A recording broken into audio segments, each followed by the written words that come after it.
when did your dad write this paper? Before they came to get me on the 4th. I mean, I don't know the exact time. Do you know where the paper is or what it's written on? It's written on like a greenish yellow college ruled just piece of paper and pen. In the office or bedroom? Or? I don't know where he keeps all of his stuff. All right. So what else do you and Cody talk about? So then after talking about that, he says that he'll take care of it, and then him and my dad, they're the ones that always yell and raise their voices and everything like that. So did your dad eventually enter the kitchen, or did Cody go to your dad in the office? No, my dad came in when he heard that me and Cody were talking. And what was the conversation then? When they started to talk, I just left the room, and I just went back upstairs. So you didn't hear what they talked about? I mean, not in any. It was more just that he was defending that it's just, you know, that I just did this and that it's not like it's costing any money. Were they yelling? Did they raise their voice? Or they were talking? They were. They were yelling. Did you hear any threats or? My dad had said that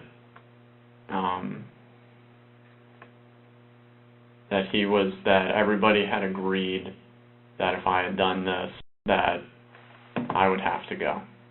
That there wasn't any more wiggle room or second chances or anything like that. And then, you know, he came around to the base of the staircase, and then he told me that I need to go.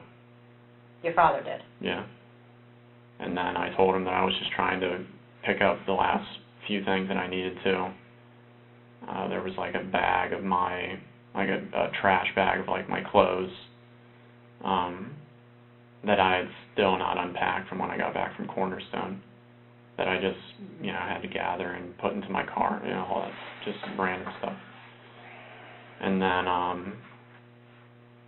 don't know what time I actually left, but I think it was closer to like midnight or something.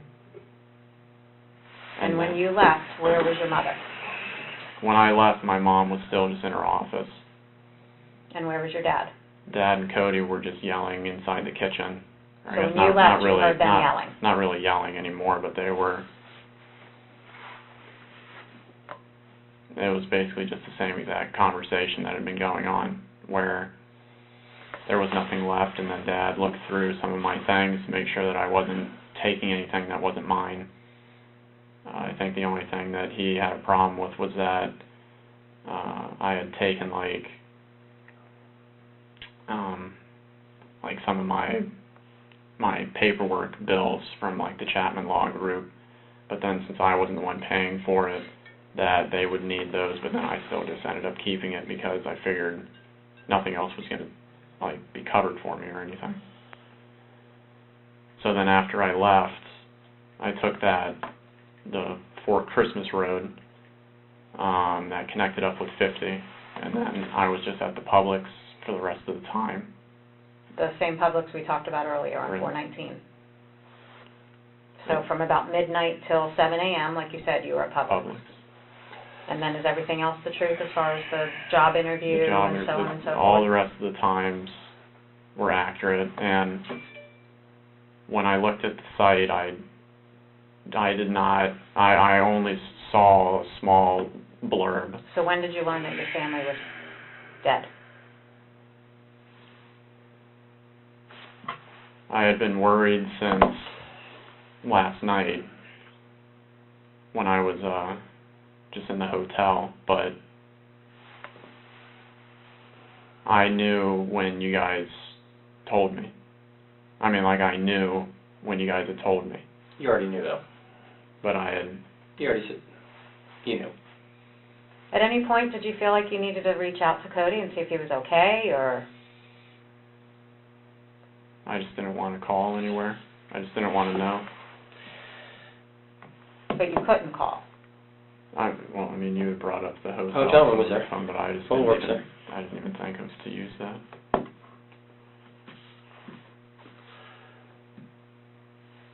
You got a medical background, correct? Yes. You ever been to an autopsy? No. Okay. An autopsy tells us a lot of things. cause of death, a lot of times how close somebody was to something. Again, remember what I told you earlier? She didn't fire a gun, he didn't fire a gun, he didn't fire a gun. So they didn't get into a shooting amongst themselves inside the house. Angles tell us a lot of things. Dad was over here when he got shot. The bullet's in the cabinet and in the wall.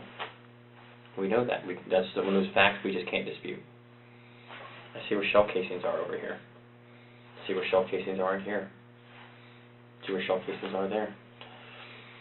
Cody was shot the minute he walked in the door, when he first got home.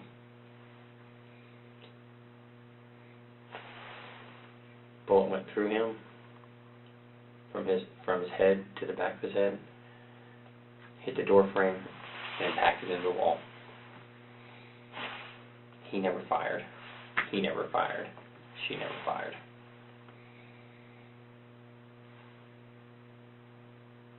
And we know what time Cody left work. I mean, from his boss, from his coworkers.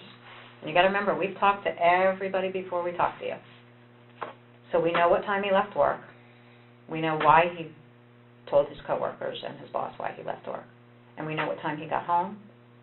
And we have text messages that he has sent people afterwards.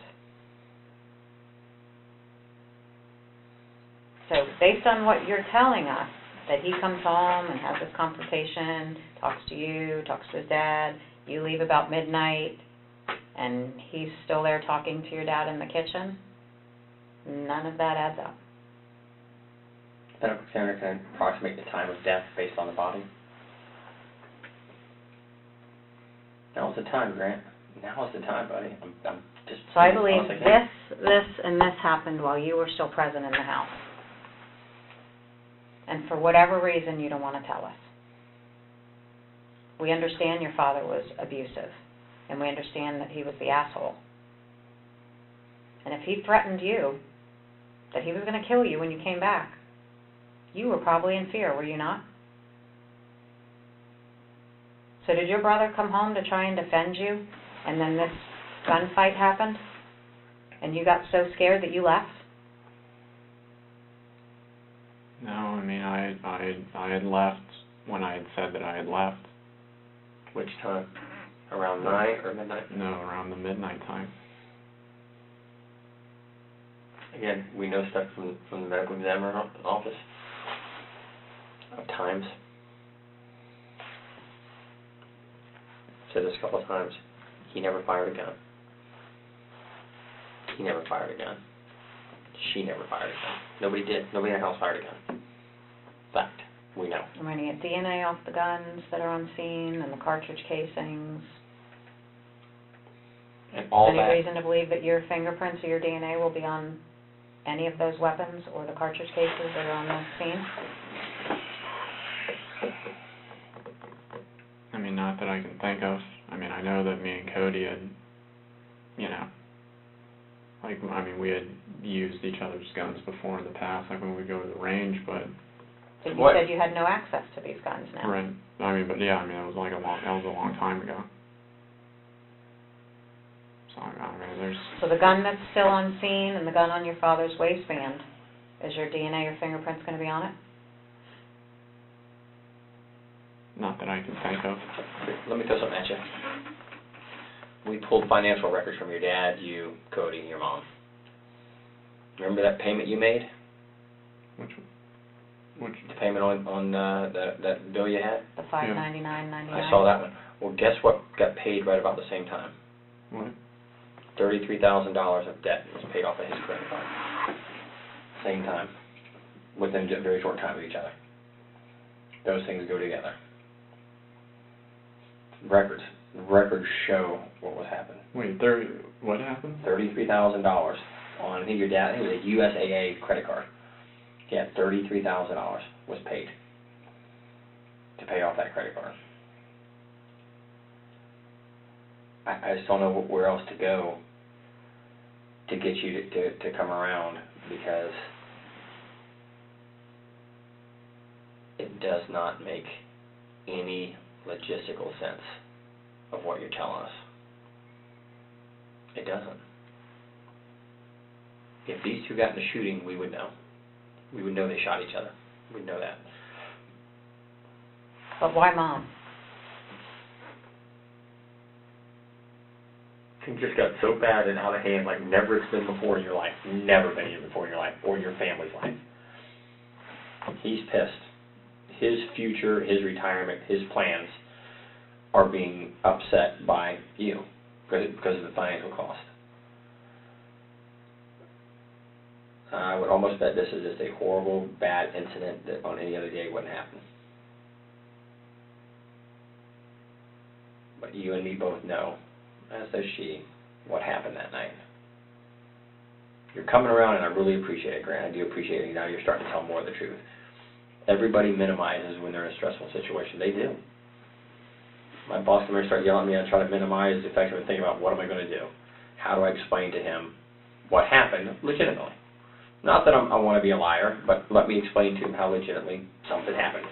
How I bumped my fender on my car, got a ding in it. Try to think, well, how am I going to explain this? And you've already told us a lie. This whole map thing is bullshit.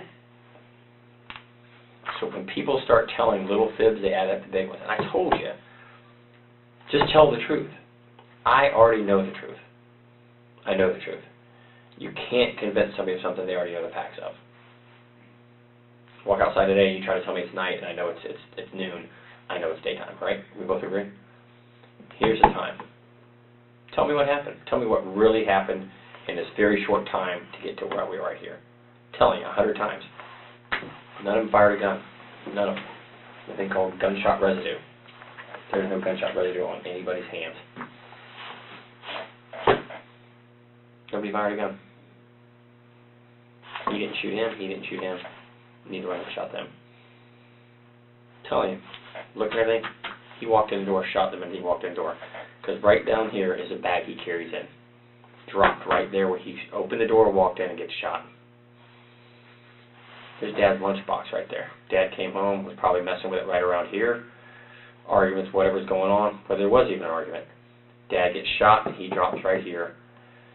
And most likely either got pulled or crawled over here. Over here. I wonder what DNA is going to be in that blood right there. What's going to be on your dad's pants? Because we got his pants. We take all their clothes, everything that we take. Your DNA going to be found on his pants? No. You sure? It may be something, a question I'm asking, I already know the answer to. I know, but my DNA shouldn't be on his pants. Shouldn't? Okay. Explain to me, I just need you to tell me, why the minute he walks in, he gets shot. He's shot, it's right there, just above there is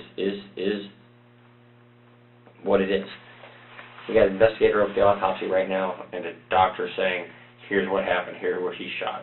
Cody shot right below the eye, it comes out the back of his neck, and into the wall. Dad shot twice. And the doctor basically said he could have crawled from here to here because of the injury. And we're going to look at their clothing, your clothing, for DNA, gunpowder, blood spatter, all of that. Inside of your car, all the stuff that's in your room, all your electronic footprint, we're going to look at. We will look at it. We will see it. It's a whole lot easier for you just to say what happened than to us to come out here and say, here, boom, boom, boom, boom, boom, because that may change the direction of this case severely. Of whether somebody says, here, let me tell you what happened, it got me here.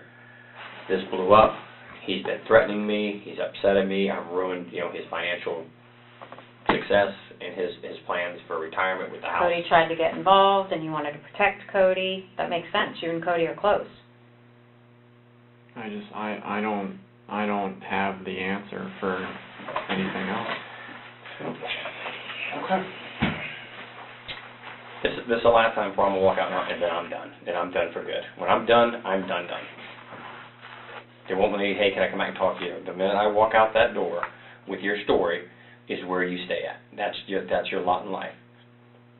I am more than willing to sit here all day and all night, if you want to talk, to find the facts. But I can't. I told you from the beginning, I will not deal with somebody who's not being truthful with me. You're not being truthful. You're not telling me the truth. You've lied, and we've forgiven you over that. we forgive you over it. You can't lie about this, Grant. You can't. This is too important for your family of what has happened. There's not somebody out running around the United States that killed them. There's not. There's nobody out there, some hidden killer. There's not. You don't show the remorse that you should for someone who's lost 3 family members. Body language, eyes, and demeanor. Here's the time, man. I know it's tough. Tell the truth, because when I walk out, there is no another day. And it's going to look worse for you when we prove it by the DNA, the gunpowder, the blood spatter, fingerprints. Now is the time for you to be honest with us and is exactly what happened in that house before you left. We'll be there for weeks gathering evidence. We are going to build the case because we're going to disprove the fact that nobody else came in this house. We already know that answer. But at some point, we will build a case to the conclusion that nobody else went in. I don't have anything else that I can say.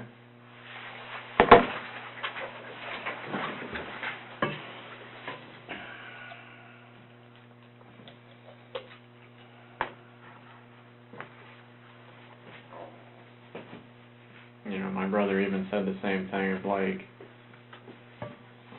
when all this financial stuff was happening, like, why I couldn't show, like, sadness towards it. And, I just don't know. I mean,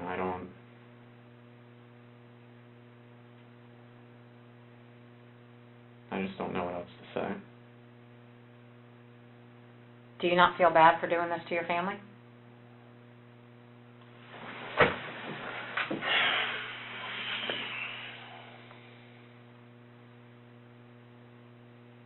I don't know. You don't know what? You don't know if you feel bad for doing this to your family?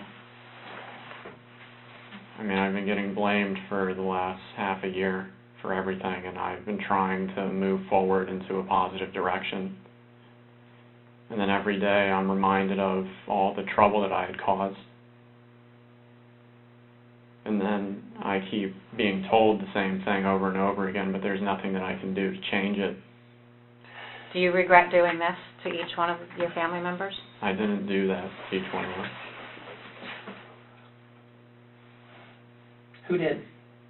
Who has such an axe to grind with your family that they shot him twice in the head, him in the head, and her?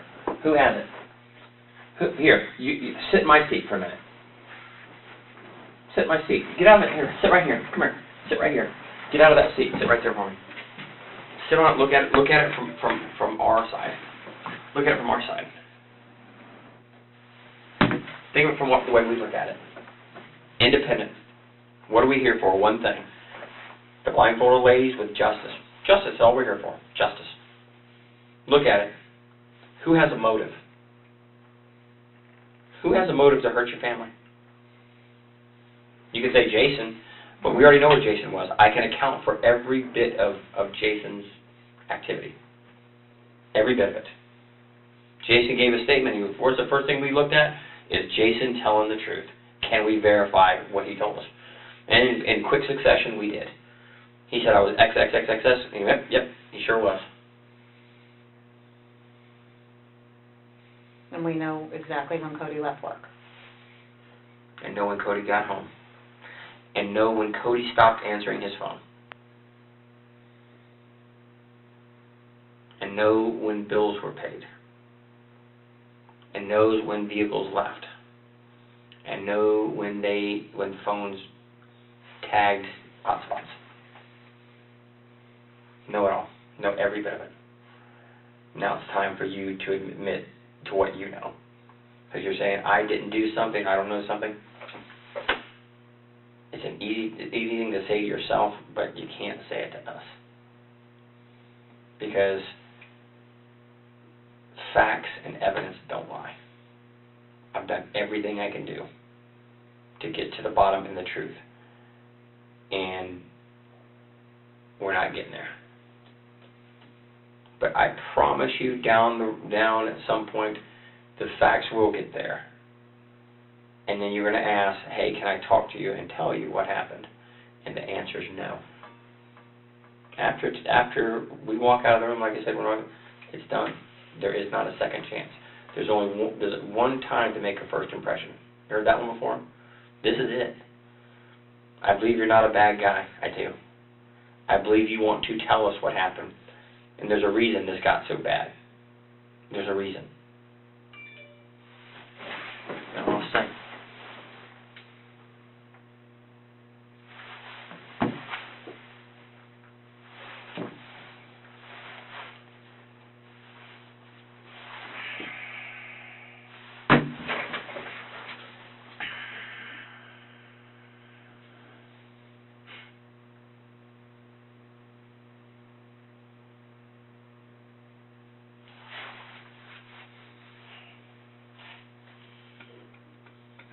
I don't have anything else that I can say. I mean, I don't have the answers. That you can say or want to say? That I can say. I mean, I don't know. I know from sitting over here what it looks like. I mean, it's just like when I was accused of the whole grand theft thing. And then it's, you know, everything from security cameras and all this other stuff for saying this, that, and the other, but then there's nothing that showed that I had done anything wrong. And I don't know what else I can say.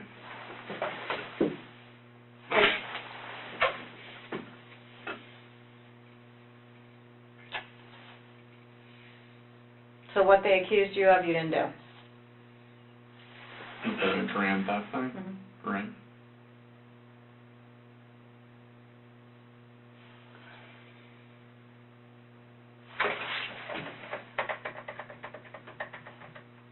Two things that happened here today.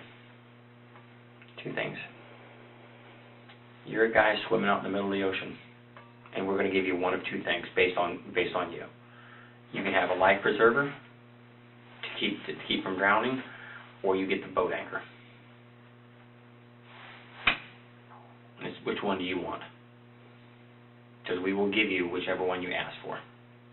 The life preserver, the boat anchor. I want the life preserver, but I've said everything that I can. You want it, and I believe you do, but you have not said everything you can say. Be careful of locking yourself into something, because just like this, you've locked yourself into, I was down on Fort Christmas. That's where me and Cody met, which we've proven to be a lie. We already knew that. We already knew that wasn't true. But I'm going to let you say it. I'm going to let you say what you want to about being honest in here. And at some point, we will pick that apart of why you're not honest and what physical evidence shows to be. What physical evidence shows to be.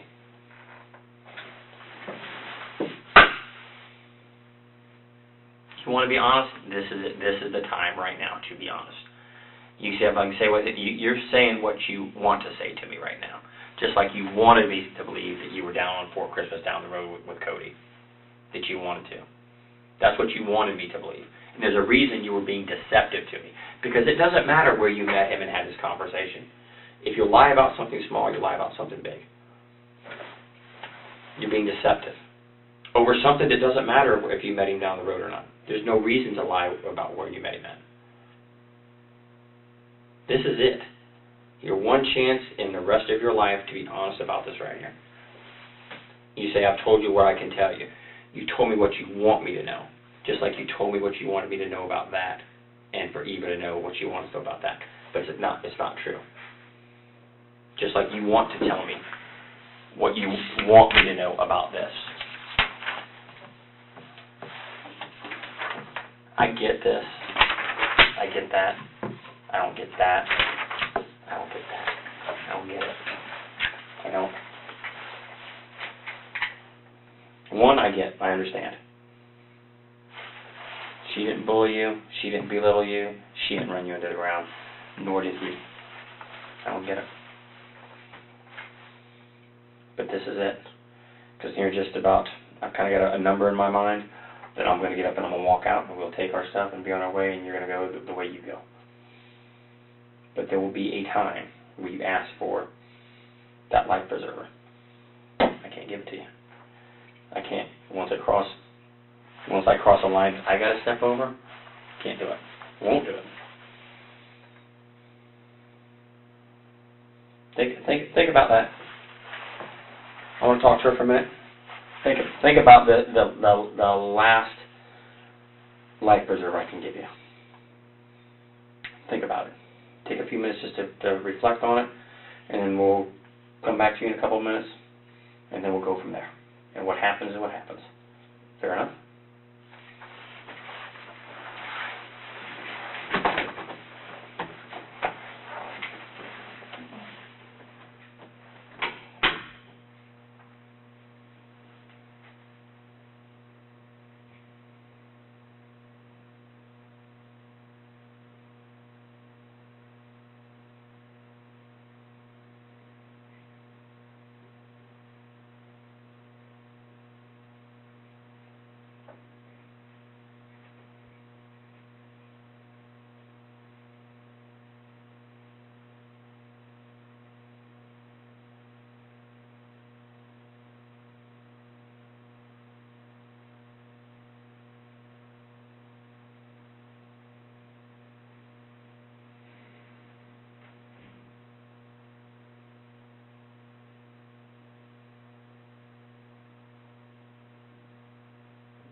You alright, Grant?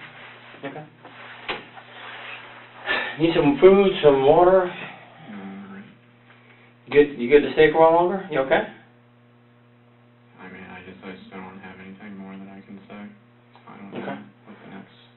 I'm not keeping you. If you want to stay, well, I'll talk to you till whatever, till you're happy with everything and you're okay. You're not detained. You're not being kept here. You're here willingly. Remember we talked about that? Yeah. You're still, look at me. You're still here voluntarily. I'm not detaining you. I'm not keeping you here. I said, if you want to walk out and take a break, catch your breath, get something to eat. If you want something to eat, I've been here for a while. If you want something to eat, I'll be more than happy to get you some food, whatever you want. We'll send somebody to go get it, or whatever you want to do. It's totally up to you. I said, you're voluntarily here. I mean, I don't know what the... I will stay here and talk to you until you get everything off your chest as long as you want to, but you're here on your own accord. We talked about that at the beginning, remember? You're here because you want to be here. You wanted to come up here. You had no problem coming. You're here. So, you don't want to be here, you don't have to be here. And I don't want to be here anymore. Okay. Give me a minute, we'll get you out of here.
You all right?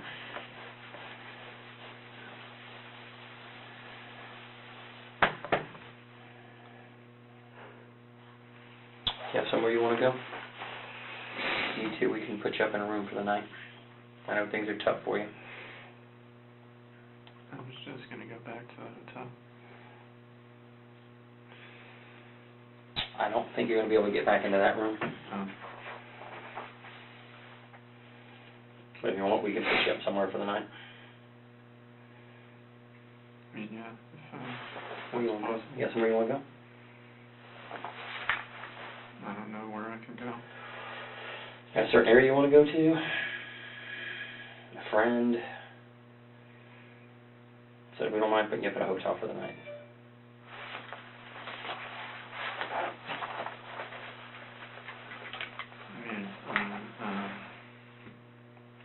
We got some hotels right here in Sanford. Would that be all right?